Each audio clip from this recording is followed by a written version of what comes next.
Ukraine has taken the war to Russian soil, and they are not letting up the pressure. Ukrainian drones struck Voronezh, Lipetsk, Rostov region, and Koronevo in Kursk overnight. Precision strikes hit Novolipetsk steel plant, sparking a fire. Ryazan oil refinery was also targeted.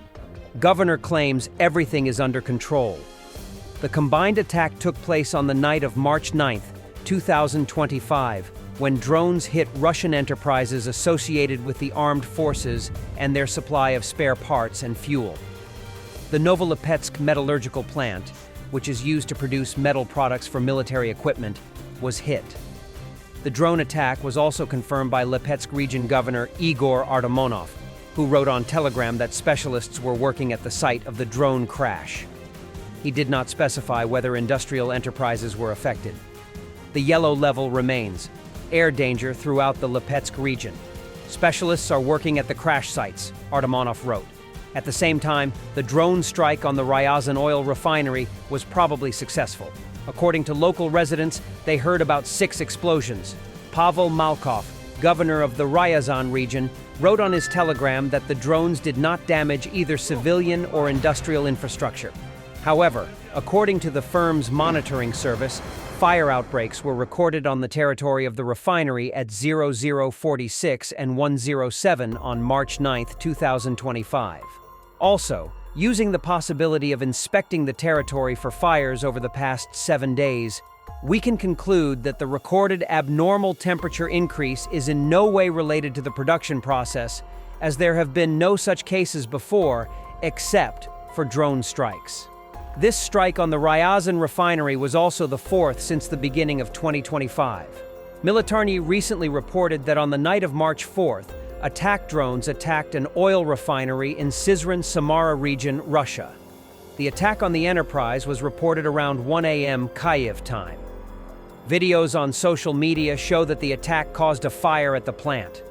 Local residents claim they heard explosions above the plant and posted footage of the fire that broke out after the attacks. In total, eyewitnesses heard 3 to 5 loud explosions and saw several bright flashes in the area of the oil refinery.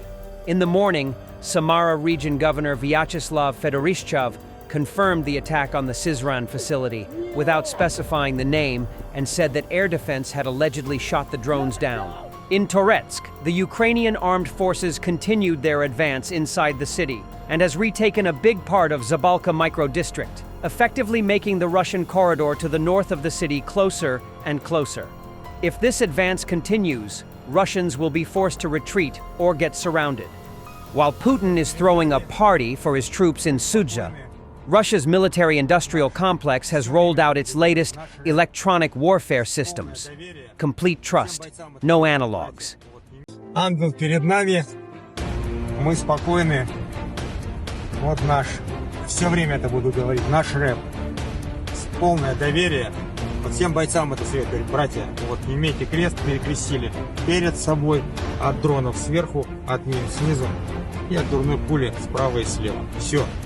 И полная тишина. The attempt to crawl through a gas pipeline to the outskirts of Sudzha was clearly planned in haste and only very recently.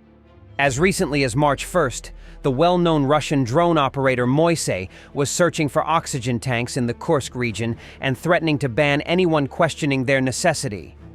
While this isn't definitive proof, it raises the question of whether this urgency to counterattack in Kursk is linked to the broader geopolitical situation and the stance of the current White House administration. Oxygen cylinders are urgently needed in Kursk for tomorrow. Very urgent, questions why, etc., automatically banned for a bottle. Who can help? I'm really waiting. Ukraine's SBU exposed an FSB mole in the space agency. Leonid Kostorsky leaked secret satellite images and data on strategic enterprises to Russia. He was detained during a meeting at the Ministry of Strategic Industries. Kostorsky has been charged with treason. Russian propaganda's losing its mind over Trump's policies, but still can't help dishing out its signature snark at the West. Does Trump like it? Please note, there is a window of opportunity. But the wonderful thing is, they closed off information, disabled satellites, suspended their weaponry, and even removed the agreement with Zelensky from their website, so to speak. So we need to follow today, of course, the track that is being proposed. And the track is proposed all the way to spiritual matters there. This came out with a cross on the forehead, the vice president. Yes, it's Marco Rubio, the Secretary of State. Could you imagine this diplomacy was possible? It's absolutely impossible. Traditional values. This is a serious matter. Are we not going to support this? Of course we will. Absolutely. We support everything completely. We really like how Donald Trump is behaving for now. But we do understand that he is providing. The entire Ukrainian front would collapse if I shut down Starlink, says Elon Musk. Musk claims he's tired of the war, which he says Ukraine is inevitably losing. He also calls for sanctions against Ukrainian oligarchs, especially those with property in Monaco.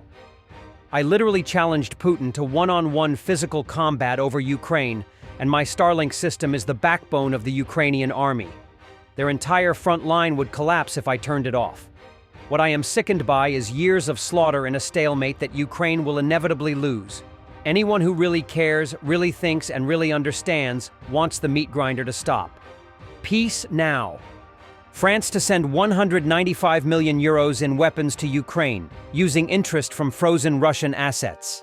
French Defense Minister Sébastien Lecornu confirmed the package will include 155mm shells and AASM bombs for Ukrainian Mirage 2000s. France will also accelerate deliveries of AMX-10RC and VAB armored vehicles. An update on the Russian missile strike in Dobropilia. Right now, 11 killed, 47 wounded, including 7 children. 3 in critical condition evacuated to Dnipro. Murderers.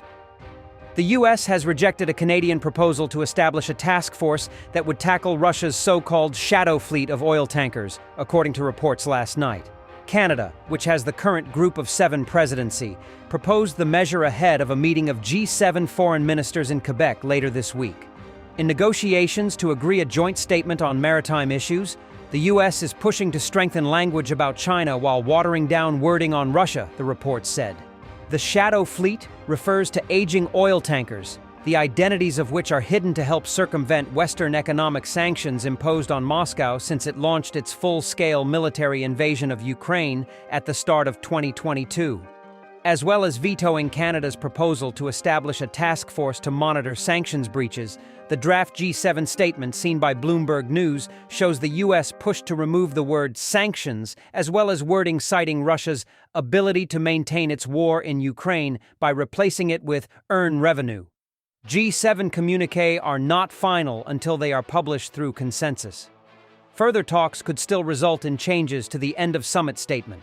U.S. diplomats briefed their G7 counterparts that the move was because of Washington's re-evaluation of its position in multilateral organizations, rendering it unable to join any new initiatives, according to the Bloomberg report.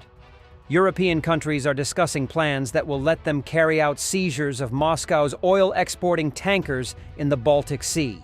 The proposals include using international law to allow them to take control of vessels on environmental or piracy grounds.